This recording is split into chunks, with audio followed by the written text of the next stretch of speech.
In this week's video, I'll be going over how I pull my handles in a lot more depth as compared to my previous films. There's an awful lot to consider when making these, and the process itself goes far beyond just pulling the handle, as the trimming and how you dry them once the handles have been attached play a large part in how successful they'll be too. And I should preface this by saying that there is no one best way to make handles. This is simply the method I've grown to like doing over the last 10 years or so. But let's begin. These are simple, angular coffee cup forms, which I threw the day previously. At this point, the rims of these are leather hard, but the bottoms aren't. They're still quite soft, so I carefully flip them over onto a clean board so that the rims don't get damaged. This allows the bases, where the clay is usually a bit thicker, time to dry out to leather hard, so that the entire form is more or less the same consistency. This drying time may take a few hours, or even a whole day sometimes too. It really depends on what your studio is like and the climate in which you live in.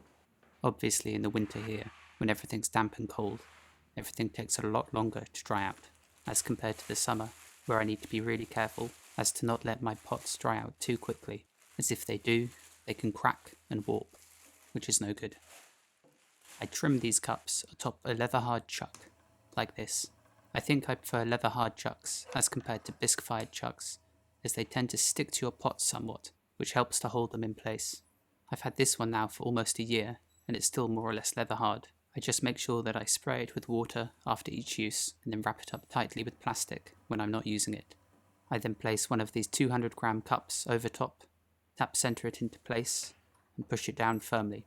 And all I'm doing really is trimming the sides and base to be smooth and clean, whilst removing some weight so that the pots are even lighter than they are once thrown. The new tool on top is a spinner that was gifted to me by one of my followers, called Richard Carter, if you want to find him on Facebook. He's an engineer turned potter, and he asked whether I'd like one of these to try out. There's a bearing inside, so that I can hold the black section of the tool, which stays still with my hand, whilst the white section spins with the pot. As I hold the tool, I'm constantly applying downward pressure through the pot. This helps to keep it really securely in place on top of the chuck, and it also distributes the weight of my fingers pushing down, as if I were to trim without it, there's a good chance that I could bow or slightly indent the base. Next, I trim a beveled edge on the bottom corner of the pot, and then I skim away a thin layer from the base itself, removing the wiring off marks and making it nice and smooth. I then use the flat edge of a sharp metal kidney just to burnish the clay.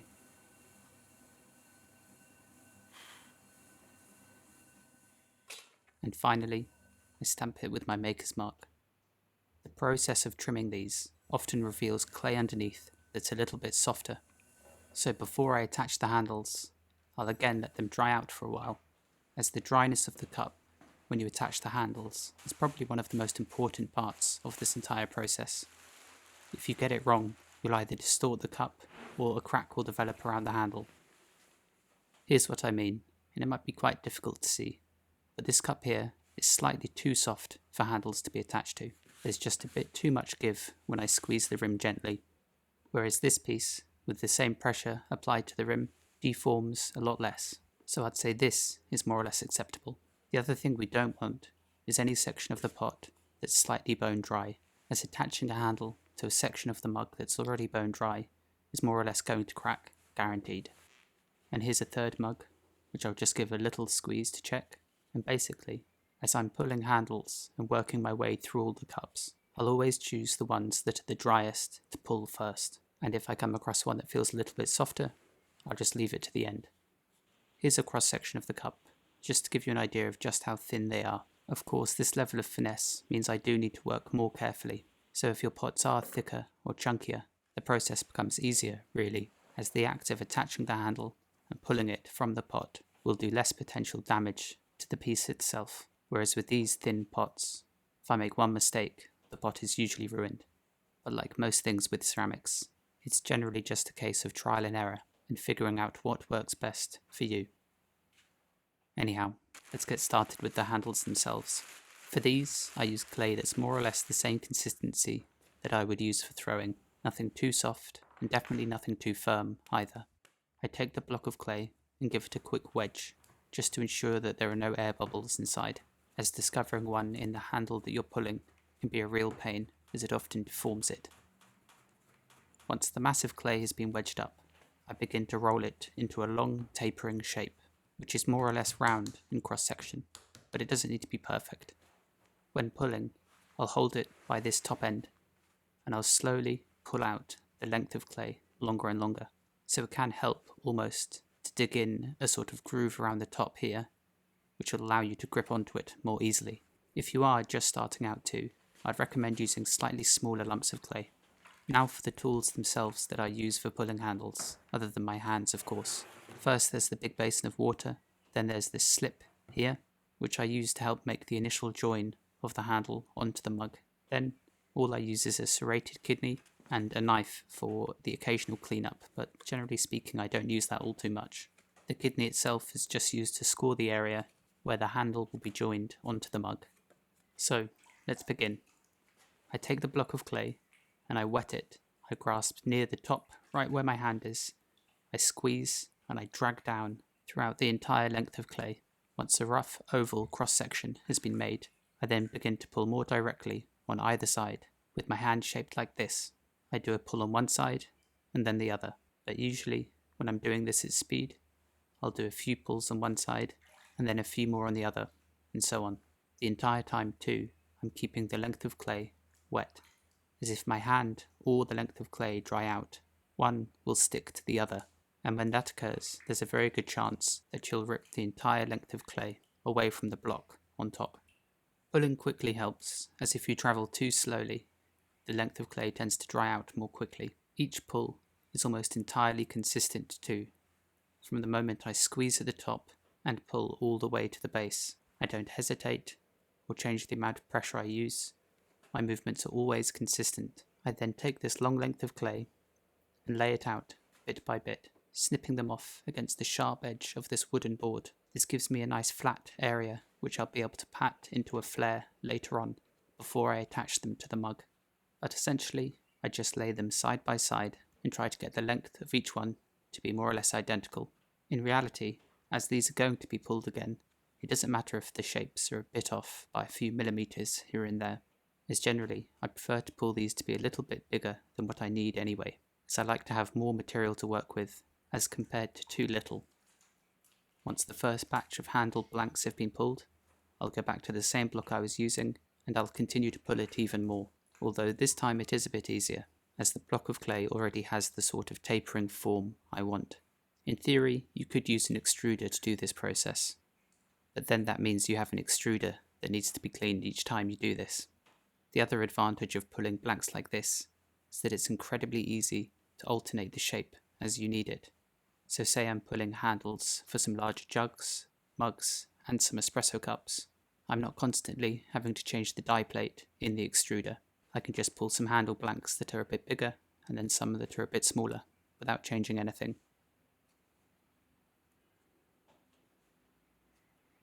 Additionally, at this point, I don't worry about any fingerprints that are on these. In fact, they can look quite messy at this stage, but that's okay, as they're all going to be reattached to the mugs themselves and pulled again. Here's one last look at how I pull these, but from a closer angle. You can see that at the bottom of this block, I already have part of the previous length pulled, which is the correct thickness and shape.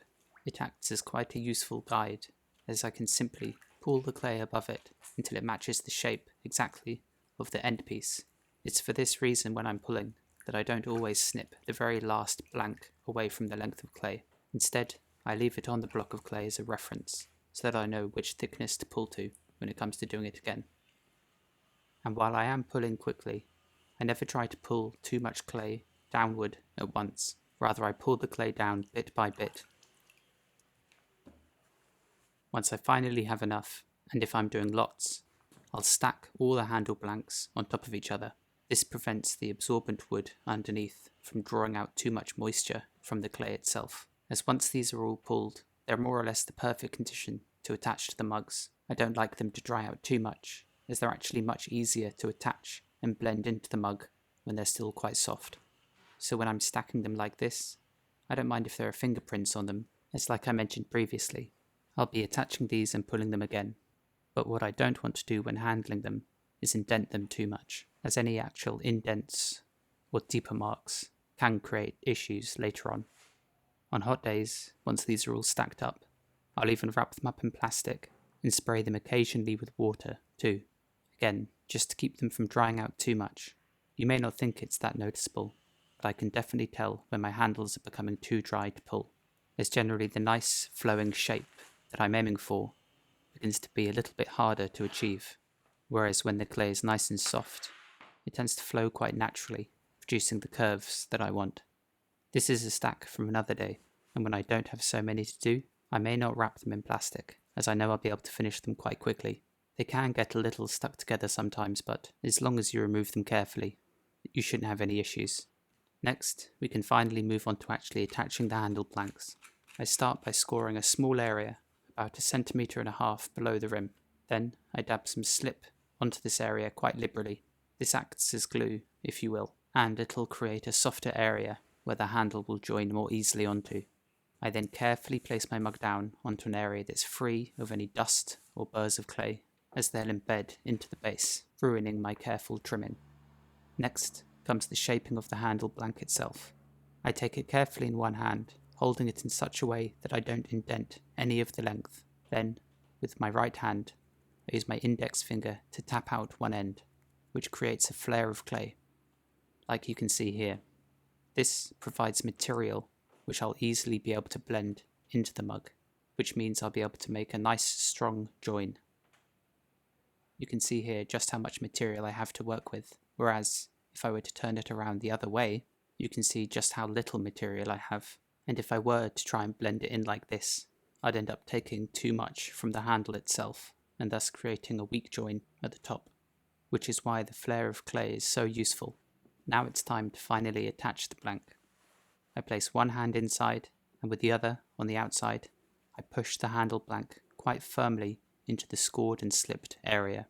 The hand on the inside braces the form and stops the pressure pushing inward, deforming it. They're pushing against each other, so to speak.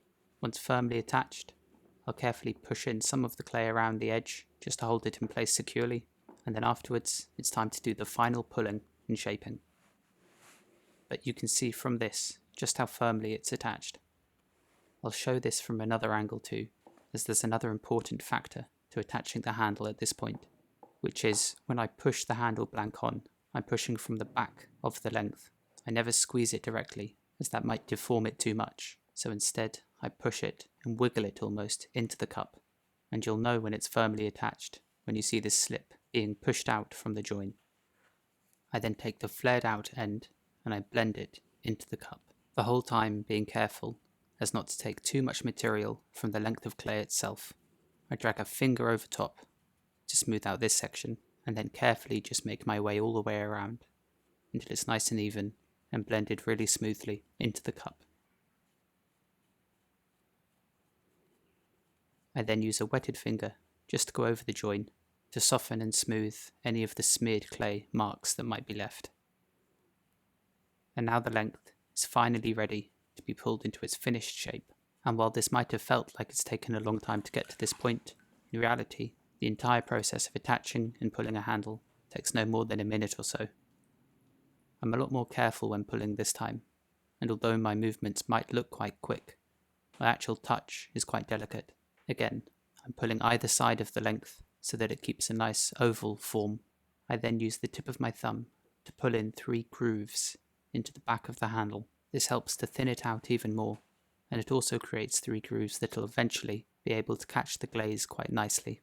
The length is then looped downward and pushed into the clay near the base before being pinched off. I don't score and slip the bottom, but I just smear the clay carefully all the way around, smoothing the bottom join.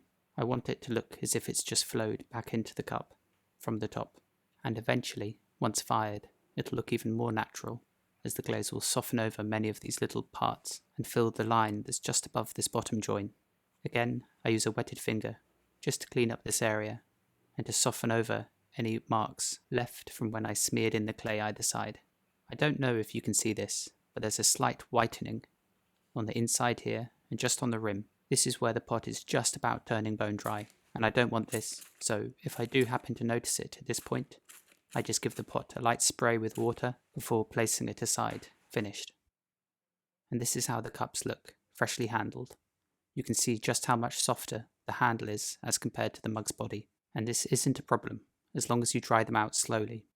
So what I do is I place them on a board lined with plastic, and once the board is completely full up, I'll wrap them all up tightly, and I'll leave them for a couple of days. This allows the freshly attached handle and the mug body to slowly acclimatise to one another, becoming the same consistency. It's only after they've had this period of time to dry together that I'll properly unwrap them and allow them to dry out totally. In this instance, I let them dry under wraps for 5 days, as I actually went on a quick holiday, but if you wanted, you could leave them for even longer. It doesn't matter really, as long as you dry them out slowly and evenly. That's what prevents cracks from occurring. What you never want to do is to simply leave a freshly handled cup out in the open to dry overnight, as there's just such a high chance that a crack will develop around the top or bottom join, as the drier cup will continue to dry much faster than the handle can, and eventually the two components will just split. Once wrapped up as tightly as possible, I just place a kiln prop either end to hold all the plastic sheeting in place. I really can't overestimate just how important it is to dry these slowly. With other handling methods, you may get away with it, but with this, it's quite rare that you will. But I think I should show the handle pulling one more time, as there really is just so much to discuss about this process. Once I'm ready to start pulling, I use a cupped hand to ladle on really quite a lot of water onto the handle blank. Then, with each pull, I place my hand as far up as it'll go against the cup. I squeeze the clay at the top where it's thicker, and I pull it quickly down the length, again alternating sides, as you'll see me do every couple of pulls. This ensures that the cross-section of the handle is nice and even, as I don't want it to be lopsided, say thicker on one side than the other. Then, once the length is correct, I reposition my left hand and almost let the handle flop into place. I then take a moment to make sure it's nice and straight, and then snip away any excess there might be. Then I can clean up the bottom join, and excuse the scored in line left in the surface of the clay here. Although quite prominent now, once glazed it'll be completely hidden. For the initial blending here, I just use a dry fingertip. It's not wet. Then, when most of the joining is done, it's only then I switch to using a wet finger to really just blend in all those little marks and smears of clay that were left over from joining it. Once the bottom has been joined, I do go over and check the rest of the handle too, so if there are any specks of clay or smears that need cleaning up around the top too, I'll do them now. And that's it for the handling, although there is still one last thing I need to do to these before they're totally finished. But that'll come in a few days, once all the cups and handles have been allowed to dry out slowly together. And as I don't have a damp cupboard in my studio, this is generally how I keep things wrapped up for longer periods of time. It works okay generally, but I think in the long term, if possible, I would like to find some area in the studio where I can build a more permanent damp cupboard. And that's all of them handled, 6 and a bit boards worth. About a day and a half worth of throwing, and then 2 days handling, I'd imagine, amongst other tasks that need to be done in the studio. I'm always juggling various things. In this instance, this is now 5 days later, and the last thing each of these cups will receive is a really quick cleanup on the base, which again is done on my leather hard chuck. Really, all I'm doing is cleaning up any tiny scratches or specks of clay that happen to get stuck into the bases of the cups during the handling process. It's also a chance to correct the rim, as the process of attaching and pulling a handle can sometimes distort the rim itself, pulling it slightly into an oval shape. So by placing it quite firmly over my very round, solid chuck, any distortion in the rim is immediately fixed as it's forced back onto a circular shape. At this point, both the handle and the walls of the cup are more or less the same consistency, which means they're ready to be dried out properly. But first, I quickly tap center them, which can be tricky with the protruding handle. I then just trim around this bottom edge and check for any scratches or other defects. Really, this is just one last moment to do some quality control on the piece itself, and if I do so happen to come across one which for some reason has a handle that's the wrong shape, I'll just destroy it at this point. As long as clay hasn't been fired, it can be quite easily recycled, so nothing yet has gone to waste. And I think from this batch of about 166 cups initially, I only lost 1 or 2, which isn't bad going. It's what I expect, really. I then carefully pluck the cup off of the chuck and set it aside quite delicately, as once they've been positioned, I won't touch them again until they're completely bone dry. And here they all are. If only I'd made enough to properly fill all the boards, that would have been great, but still, a good batch. I'll slowly let these dry out now over the weekend, while I'm out of the studio, but it's always a very satisfying moment to see all of the pieces placed together, row by row, all more or less identical, but I suppose that'll change once they're glazed and fired. Each always takes on its own personality after it's been reduction fired in my gas kiln. But here's how they look once finally glazed. The thickness of the glaze does pad out the handle somewhat, and it pools in the grooves left by my thumb in the back of the handle, which I really like, albeit a subtle effect. The glaze also unifies everything. The handle looks as if it was always there. The cup and the handle are one and the same thing, and it's certainly comfortable to hold due to its oval cross-section. This used to be a process that I never really look forward to, but now pulling handles is really one of the things I enjoy most in the studio. From the outside, it's such a different skill from throwing on the wheel, but I think there are actually a lot of similarities. Anyhow, I hope you found this video useful, and as always, thanks for watching. Lots more to come soon, hopefully. I'll see you next week.